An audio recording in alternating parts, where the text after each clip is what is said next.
अब बात करें तो ये सलार और ये जो इसकी डंकी आ रही है मंकी फंकी जो भी, दोनों एक टाइम में आएगा। और आप एक बात बताइए कि सलार के सामने ये टिक पाएंगे? दोस्तों, आजकल सोशल मीडिया पर अगर आप देखें तो यूट्यूब पर यंगर जनरेशन के लोग एक बॉलीवुड में clash of two movies, Salaar और ये जो पिक्चर डंकी है, इसके बारे में बहुत डिस्कस कर रहे हैं। और बहुत आपके हिसाब से डंकी नौटंकी है? डंकी नौटंकी है बिल्कुल। हमें शाहरुख का रोमांस नहीं देखना, हमें प्रभास का बाहुबली शक्ति देखनी है। पर सलार मूवी का क्रेज सर बाहुबली जैसा होगा, जैसे जोश मचा हुआ है लोगों में कि सलार बेटर होगी या डंकी बेटर होगी और दोनों में कौन कैसा परफॉर्म करेगी। तो इस पर मैंने सोचा कि मैं क्या सोचता हूँ, मेरी क्या राय है, मैं आपसे बात करता हूँ। इस कहानी का आगाज़ मेरे हिसाब से 2018 में शुरू होता है, जब शाहरुख खान साहब की किंग ऑफ खान्स की एक मूवी आई थी ज़ीरो, और उन्होंने इसको बड़े दिल से लॉन्च किया था और ये सोचते हुए कि ये धूम मचा देगी।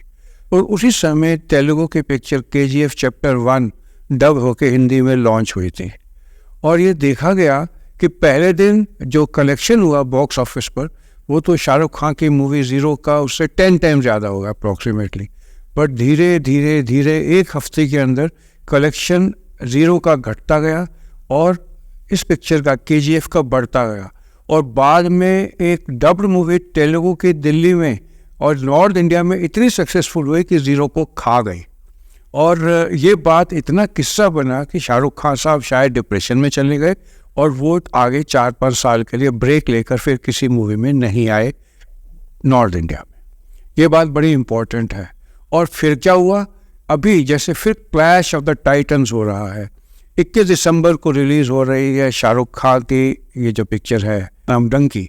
और इस बार वो ज़रा कॉन्फिडेंट हैं, जैसे कि इंडियन प्लेयर्स कॉन्फिडेंट थे कि हम वर्ल्ड कप जीत जाएंगे, क्योंकि सारे मैच जीते थे। इसी तरीके से शाहरुख खान साहब बहुत कॉन्फिडेंट होंगे कि मैंने जवान और पठान मूवीज़ में इतनी सक्सेस ली है और ये भी सक्सेसफुल होगी। और दूसरी तरफ सलार ऑलमोस्ट एक दिन बाद ही लॉन्च की जा रही है। और बड़ी इंटरेस्टिंग बात यह है कि इसके डायरेक्टर वही हैं जो कि पिछली पिक्चर KGF के थे, शायद प्रशांत नील नाम है उसका।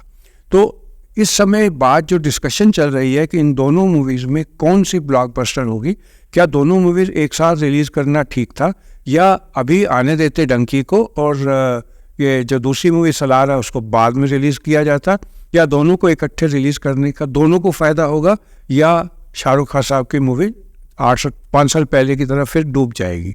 तो इसके बारे में मैं आपसे डिस्कस करूंगा कि जो मैं सोचता हूं।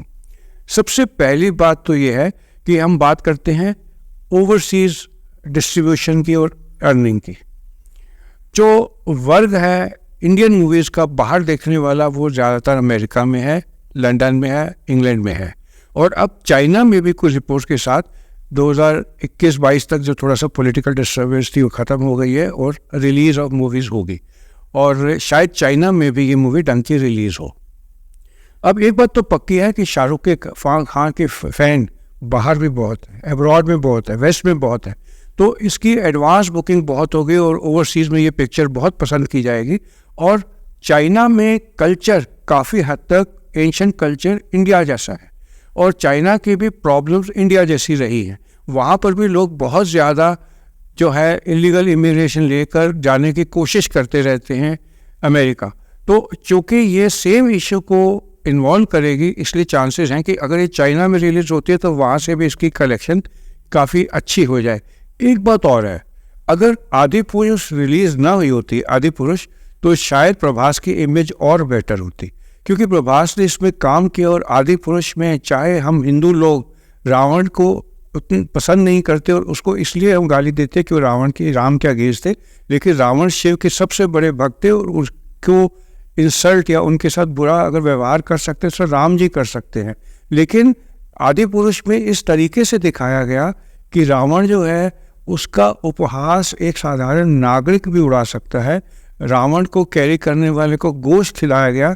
तो इन सब बातों से प्रभास की इमेज एक दर्शकों के एक वर्ग में वही है जो मनोज मुंतसिर की है। तो इसलिए ये वाला भी एक पॉइंट हो सकता है मेरी निगाह में, जिससे कि सलार मूवी को वो वाली बात ना मिले जो अदरवाइज मिलती। सबका मेरे साथ जुड़ने के लिए धन्यवाद।